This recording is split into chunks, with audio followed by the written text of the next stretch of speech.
Well, it's hard to believe, but just 9 games left for the Oilers this season. And they still need 7 points to do better than last season. But the only goal left right now, finish in last and get that lottery pick. No surprise, the injury bug continues to help.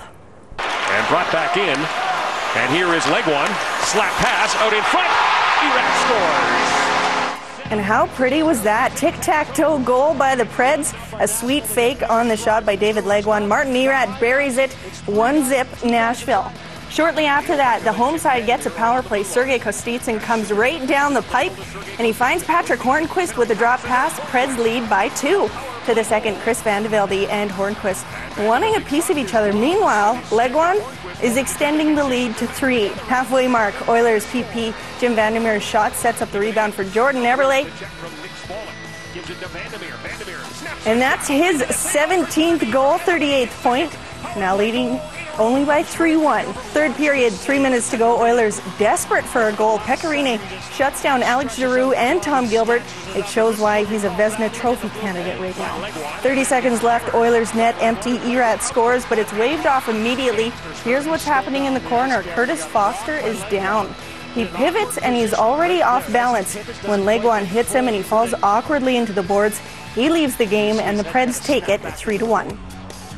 The Oilers lose their 7th in a row. During those 7 games, they've only had 7 goals. Not hard to believe considering they only tested Pecorine 19 times tonight. Next game is Thursday in St. Louis before returning home from the short road trip. 9 other games tonight. Boston wins 4-1 over Jersey. Rangers 1-0 over Florida. Carolina beat out Ottawa 4-3. Buffalo doubles Montreal 2-0. Washington over Philly 5-4 in a shootout. Islanders 5-2 over Tampa. Toronto shut out Minnesota 3-0. Colorado took Columbus 5-4 in a shootout. And Phoenix 2-1 over St. Louis.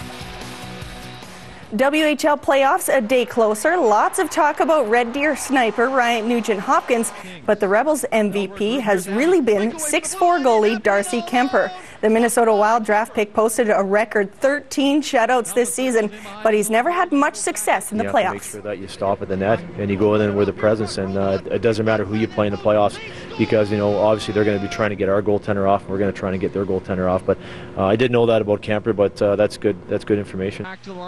Oil Kings will counter with either John Groenheid or Laurent Boissois. Both played 34 games but managed just a pair of shutouts.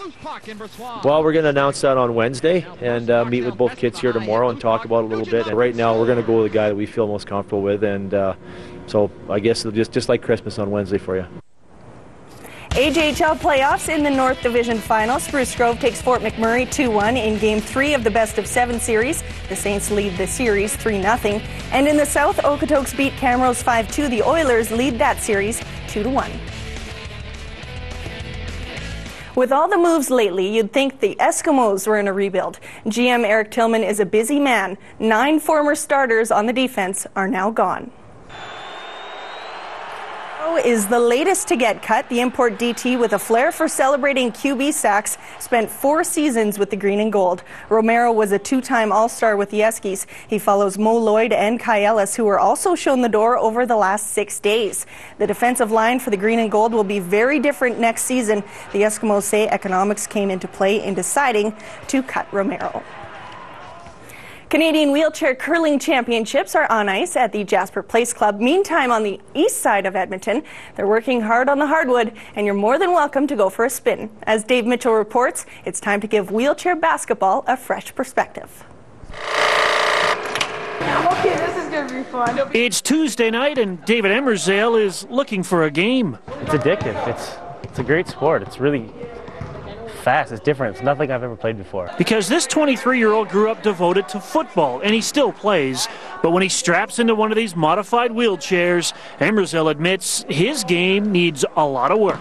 I'm slow. I always thought I'd be fast at this, but I just can't keep up with these kids. Like 14-year-old Helena Sear from Sherwood Park. I just love the competition, you know, meeting new people.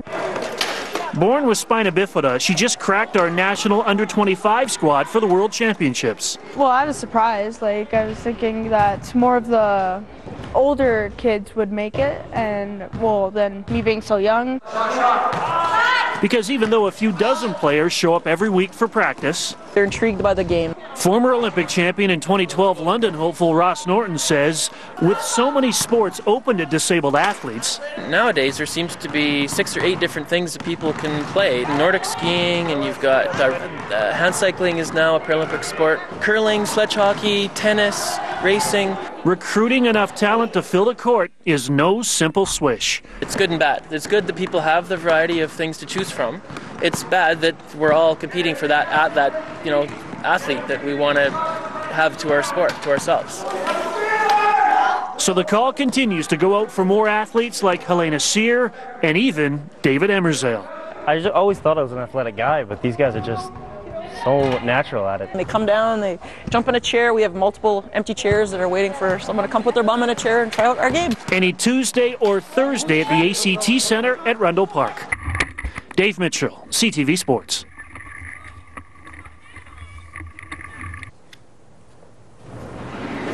And over to the Jasper Place Curling Club now. Canadian Wheelchair Championships going all week. 10 teams in all taking part, with the final slated for Sunday at 2. Alberta represented by a team out of Calgary skipped by Bruno Jacek. And there's also a team from the JP Club skipped by Cliff Nussbaum. It's just a great event. It's the same color as able-bodied curling. The only thing that's missing is the sweeping. So if we always thought it was about the shot making anyways, they still get that. Canada got back on track at the Women's World Curling Championship. The Amber Holland rink beat the Czechs this morning before meeting the U.S., skipped by Saskatchewan native Patty Lank. 5-3 Canada in the 7th end. Lank with a chance for 3, but she is really light on the draw weight. Costly mistake. The U.S. settles for 2, and we're tied at 5. To the 8th end, another mistake by Lank leaves Holland with an open draw for the deuce. She'll take it. Canada wins 9-6. Canada with their 3rd straight and is now 4-3 in the standings. They are tied for 3rd with China, Denmark, and Russia. And finally, if you're thinking about running a marathon this summer, this 400-pound man may provide some inspiration. Kelly Needing is a hefty truck driver and American sumo wrestler. On Sunday, he set a new world record by becoming the heaviest man to ever complete a marathon. He finished the LA race in 11 hours and 52 minutes. He jogged the first 8 miles and walked the final 18. Wow, good for him. Pretty impressive. Yes, and I think that proves that mental toughness is part of long-distance running, too. See, we can do it. Yes. All right, stay with us. We're going to return right after this break.